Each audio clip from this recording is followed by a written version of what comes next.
To access your checklist, log into your UC Merced student portal. The checklist will be displayed first thing when you log in.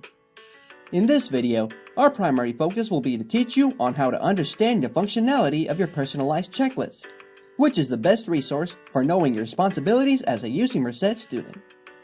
When looking at your checklist, the items that you will see depend on which office requires information from you. Offices that use the checklist will have items displayed. These offices include the Office of Admissions, Financial Aid, Health Services, Orientation, and the Registrar.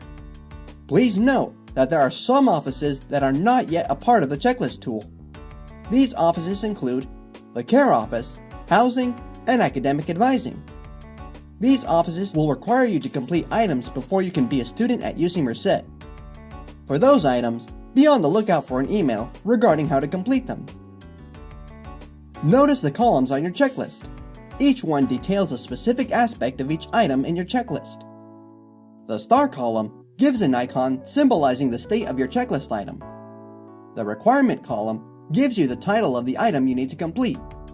Sometimes, these titles may be clickable, which will redirect you to a different website or electronic form. If you are redirected to a website, be sure to read the instructions. If you are redirected to a form, please complete the form. The status column indicates the current state of your requirement. To better understand what these statuses mean, you can expand the legend, or you can click on the actual status for a detailed description. Keep in mind that if the status of the item is pending, under review, or received and not yet reviewed, which are all associated with a yellow triangle, this means we have received your information and we are in the process of reviewing it. While your document is in this status, the Submit Online function will not be available. The Submit Online column allows students to submit requested documents electronically. Please note that not all of your checklist items will have this option. The Office column indicates which office is requesting information from you for the corresponding checklist item. The Academic Year column tells you for which academic year the checklist item belongs to. Pay close attention to this column, as some items will be different depending on your activities during the year.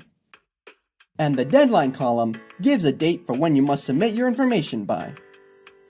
In your checklist, you can sort the items by column by clicking on the name of that column.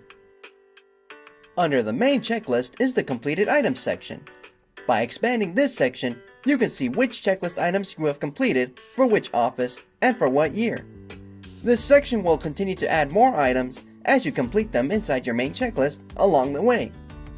For additional information, please visit our Understanding Your Checklist webpage.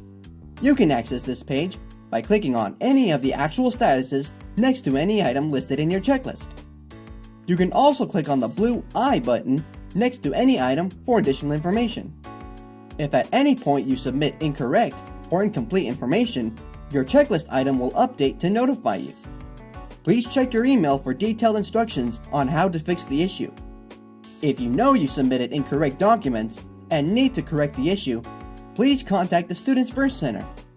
Warning: if you miss a deadline listed on your checklist, there could be adverse consequences. It is very important that you pay close attention to these deadlines and do not miss them. In the event that you experience unforeseen circumstances and miss the stated deadline, you must contact the Students First Center immediately. We will now demonstrate the process of submitting documents that require a handwritten signature. To do this, open the document in your browser and fill in your information. Next, print and sign the document. To submit the signed document, you will have multiple options. Option number 1, take a photo of the document. Option number 2, scan the document using a scanner into a readable electronic format, like PDF or JPEG.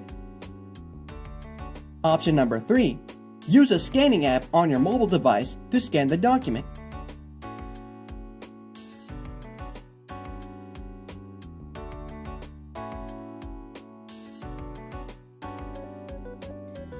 Once the document has been scanned, click on the Submit Online button next to the checklist item that requires an online submission. This will take you to the upload page. The submission box accepts PDF, JPEG, PNG, or TIFF files. Locate your scanned document and click Upload. Once the document has been uploaded, the status on your checklist item will change to Pending. Stay tuned on the status of this item in case we need you to take further action.